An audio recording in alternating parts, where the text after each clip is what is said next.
men did, because most of the labor on the lower South plantations was performed by men.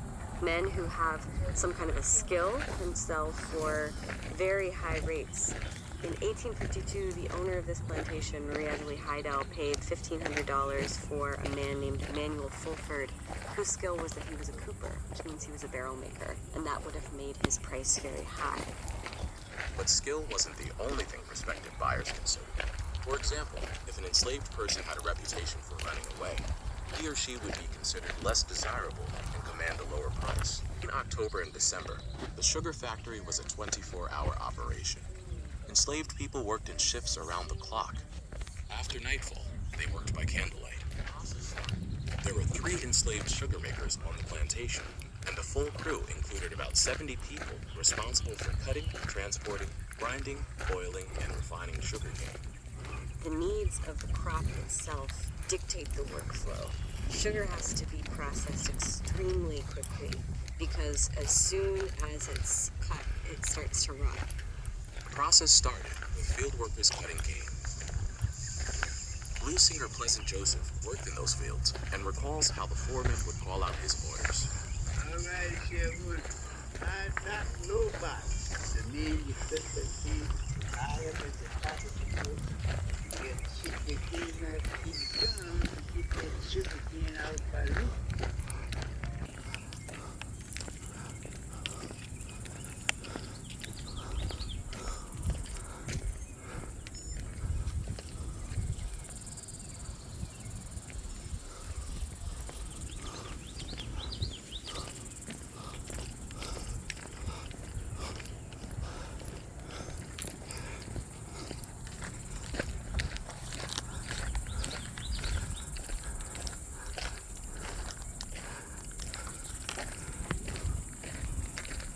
The artwork on Whitney Plantation is more than decorative. It's a way to shed a different kind of light on how slavery impacted the people who lived, worked, and died here. Woodrow Nash, who created the sculptures in the German Coast Uprising Memorial you just left, also created the statues of children you'll find in the church and various other places around Whitney Plantation. A New Mexico artist named Ken Smith created 2 massive sculptures that you're about to see next to the Field of Angels. The upraised hands represent emancipation. The large disc depicts the Middle Passage. The angel holding a baby inside the Field of Angels was created by Rod Moorhead. A little later on, you'll see a sculpture of a West African logbook used during the international slave trade. It was created by Ed Wilson. When you reach the Field of Angels, look for the sign with the number 12.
reflects the most significant research project undertaken to document the genealogy of enslaved people in Louisiana.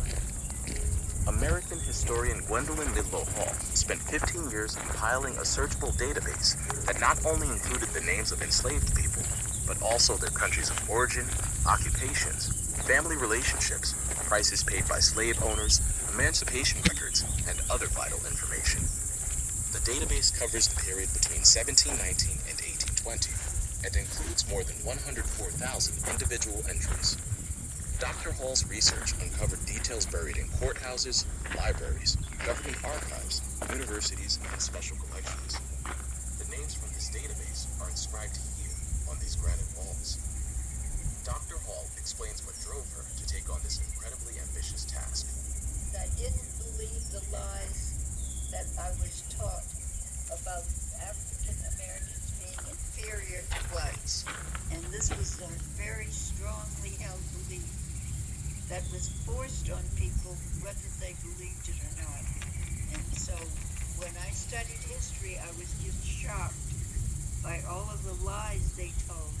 And I was determined to change people's consciousness by changing the way history is interpreted.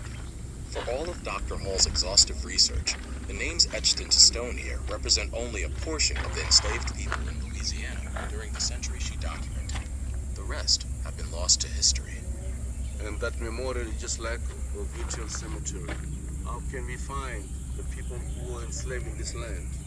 Most of them ended in holes somewhere in the woods. So it was important to take those names from those yellow papers, those old registers, and have them displayed. Please take some time to contemplate this space. We invite you to reflect on the names and quotes from interviews conducted for the WPA Federal Writers Project. If you want to learn more about the database and how Dr. Hall's engaging work led to a new and more human way of looking at history, press play at the end of this commentary. When you are ready, you can walk to the church. Pass through the gate in the black iron fence and go to your left. Then turn right on the path with the picnic tables lining the right side. Look for the sign marked 14.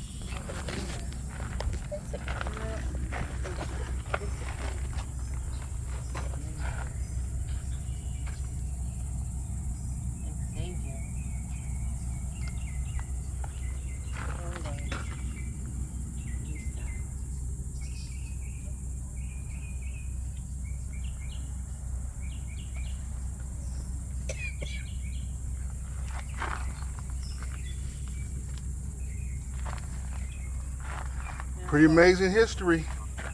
It is. It's amazing and awful. And we were just talking about how we just did this whole thing with World War II. They didn't learn us nothing, and didn't allow us to learn nothing.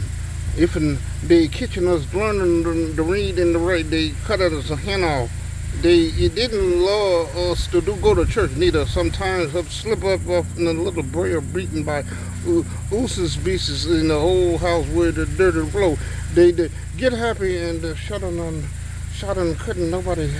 I mean, in the case that he didn't make no fuss. The dirt flow and one stain and they don't watch some folks, but they head and they watch but to pray and pray easy, and then somebody be watching for the overseer give whooping for everything, everything, even it was public known.